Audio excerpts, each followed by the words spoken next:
नमस्कार प्यारे साथियों, मैं अंकित कुमार आप सभी लोगों का स्वागत करता हूं आपके अपने परिवार एग्जाम कार्ड लाइव पर। आज है 28 नवंबर। डिस्कस करेंगे आज के वे सभी इंपॉर्टेंट करंट अफेयर जो आपके आने वाली सभी परीक्षाओं के लिए मोस्ट इंपॉर्टेंट हैं। आगे बढ़ने से पहले मैं आपको बताना चाहूँगा एग्जाम कार्ड की तरफ से आने वाली रैपिड सीरीज़ के बारे में। भाई बहुत बेहतरीन बुक है। आपको अमेजन, फ्लिपकार्ट या फिर एग्जाम कार्ड की वेबसाइट पे जाना चाहिए और एक बार विजिट करना चाहिए। क्या कंटेंट है, मतलब मज़ेदार कंटेंट है एकदम। और वहाँ पे सैम्पल पीडीएफ भी दी गई हैं, तो आप विजिट कर सकते हैं वहाँ पे। एग्जाम कार्ड की वेबसाइट से खरीदोगे तो 35% डिस्काउंट मिलेगा। अंकित 10 कोड यूज़ करोगे तो 10% और लगा दीजिए, 45% का डिस्काउंट मिल जाएगा आपको। देखिए, पहला प्रश्न है, संविधान दिवस किस तिथि को मनाया जाता है? तो देखिए, संविधान दिवस जो है ये 26 नवंबर को मनाया जाता है। देश में 26 नवंबर को संविधान दिवस के रूप में मनाया जाता है। क्यों? क्योंकि 26 नवंबर 1949 को भारतीय संविधान को विधिवत रूप से अपनाया गया था। इसी उपलक्ष्य में भारत सरकार ने 2015 में 26 नवंबर की तिथि को संविधान दिवस के रूप में मनाने को घोषित किया है। उद्देश्य क्या है अगर 26 नवंबर को मनाया जाता है तो इसका उद्देश्य है नागरिकों के बीच संवैधानिक मूल्यों को बढ़ावा देना। क्लियर है इतनी बात?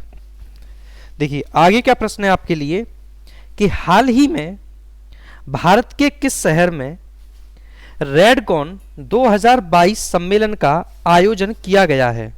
यानी भारत के किस शहर में, बताइए भाई, भारत के किस शहर में किया गया है? तो आप ध्यान रखना, ये बेंगलुरु में किया गया है। कहाँ पर? बेंगलुरु में किया गया है। देखिए, रेडकॉन का पहले हम पूरा नाम जानते हैं। इसका पूरा नाम क्या है? Recent development in design and construction technologies, तो ये इसका पूरा नाम है। ये कार्यक्रम ACCE फर्स्ट यानी कि association of consulting civil engineering India द्वारा आयोजित किया गया। वह कर्नाटक सरकार की योजना, कार्यक्रम, निगरानी और सांख्यिकी विभाग द्वारा ये समर्थित था। थोड़ा सा बात करेंगे यहाँ पे हम इसके बारे में, यानी कि ACCE के बारे में। सोसाइटी एक्ट 1985 के तहत इसका गठन और पंजीकरण किया गया। शुरुआत में इसे association of consulting structural engineers कहा जाता था। 1987 में इसका नाम बदलकर ACCE फर्स्ट कर दिया गया। यह सामाजिक जागरूकता और जिम्मेदारी विकसित कर भविष्य की पीढ़ियों के लिए एक बेहतर दुनिया बनाने पर बल देता है। नेक्स्ट क्वेश्चन है, भारत का पहला नाइट स्काई सैंक्चुरी यानी अभ्यारण्य किस राज्य में स्थित है? तो आप ध्यान रखना, ये लद्दाख में स्थित है। देखिए, लद्दाख के हानले में केंद्रीय विज्ञान प्रौद्योगिकी मंत्रालय के तहत वैज्ञानिक और औद्योगिक अनुसंधान परिषद द्वारा भारत का पहला नाइट स्काई अभ्यारण्य स्थापित किया जा रहा है। यह प्रस्तावित डार्क स्काई रिजर्व चांगथांग वन्यजीव अभ्यारण्य के हिस्से के रूप में हानले में विकसित होगा और स्थित भी होगा। आगे प्रश्न है, यह भारत में एस्ट्रो टूरिज्म को बढ़ावा देगा और optical infrared gamma ray telescope के लिए दुनिया की सबसे ऊंची जगह में से एक होगा। क्वेश्चन नंबर 4 है, सोनजल 2022 किस राज्य या फिर केंद्र शासित प्रदेश में आयोजित होने वाला एक वार्षिक युवा उत्सव है? तो आप ध्यान रखना, ये जम्मू कश्मीर में आयोजित होने वाला एक वार्षिक युवा उत्सव है। जम्मू और कश्मीर यानी कि जम्मू कश्मीर के उपराज्यपाल मनोज सिन्हा ने कश्मीर विश्वविद्यालय में वार्षिक युवा उत्सव यानी कि सोनजल 2022 का उद्घाटन किया। यह महोत्सव युवा कलाकारों के लिए अपनी प्रतिभा दिखाने का एक अवसर है और उन्हें एक भारत श्रेष्ठ भारत के सपने को साकार करने के लिए एक मंच प्रदान करता है। क्वेश्चन नंबर 5 है, किस देश ने 27 साल के प्राकृतिक गैस आपूर्ति सौदे के लिए चीन के साथ साझेदारी की है? तो आप याद रखना, कतर। क्लियर है? आगे देखिए, कतर एनर्जी ने चीन के साथ 27 साल के प्राकृतिक गैस आपूर्ति सौदे की घोषणा की है। यह अब तक का सबसे लंबा गैस समझौता है।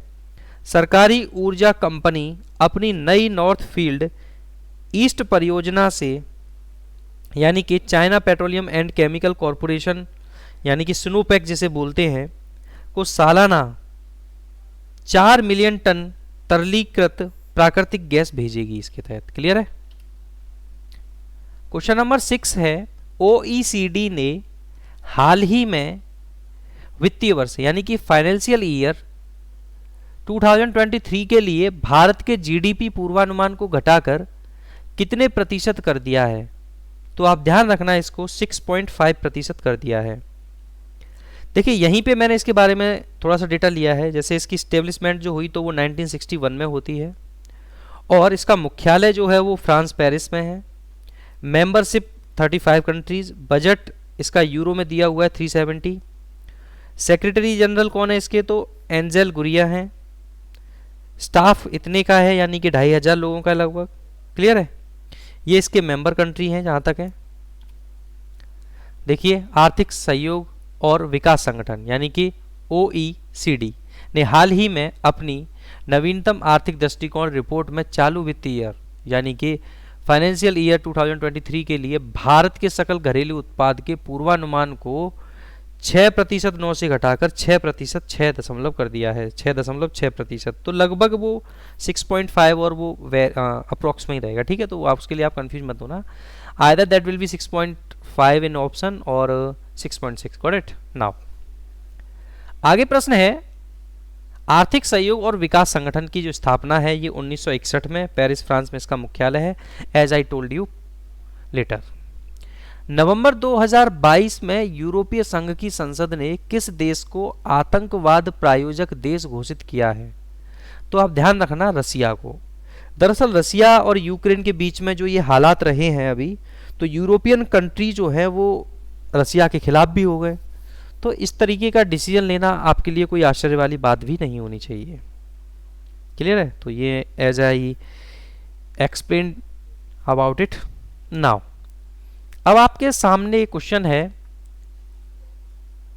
2022 में 23 नवंबर से 25 नवंबर तक कहां पर हिंद प्रशांत क्षेत्रीय वार्ता 2022 आयोजित की गई है, यानी इंडो पैसिफिक रीजन डायलॉग। तो आप ध्यान रखना ये नई दिल्ली में आयोजित किया गया है। जानेंगे इसके बारे में। हिंद प्रशांत क्षेत्रीय वार्ता यानी कि Indo Pacific regional dialogue IPRD 2022 इस साल जो है 23 से 25 नवंबर तक नई दिल्ली में आयोजित की जा रही है या की जाएगी। IPRD के बारे में बात करें तो हिंद प्रशांत क्षेत्रीय वार्ता IPRD हर साल भारतीय नौसेना द्वारा आयोजित शीर्ष अंतर्राष्ट्रीय सम्मेलन है। नेशनल मैरीटाइम फाउंडेशन भारतीय नौसेना का ज्ञान भागीदार और इस संवाद का मुख्य आयोजक है।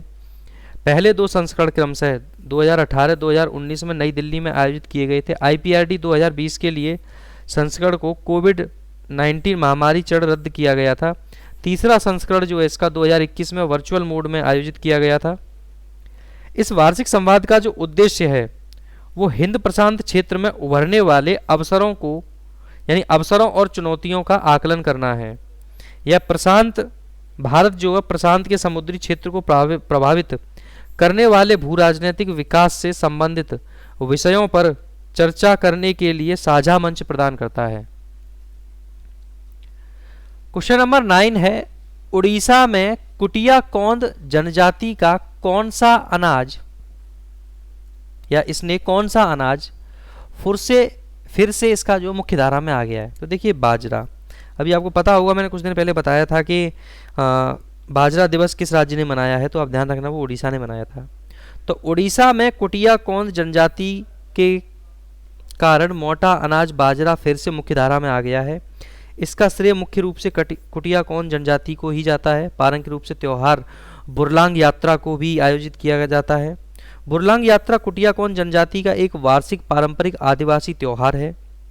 बुरलांग यात्रा के दौरान बीजों के आदान प्रदान के कारण कंधमाल जिले में अब 12 प्रकार के बाजरा की खेती हो रही है। 2011 में यहाँ केवल 5 प्रकार का बाजरा बोया जाता था।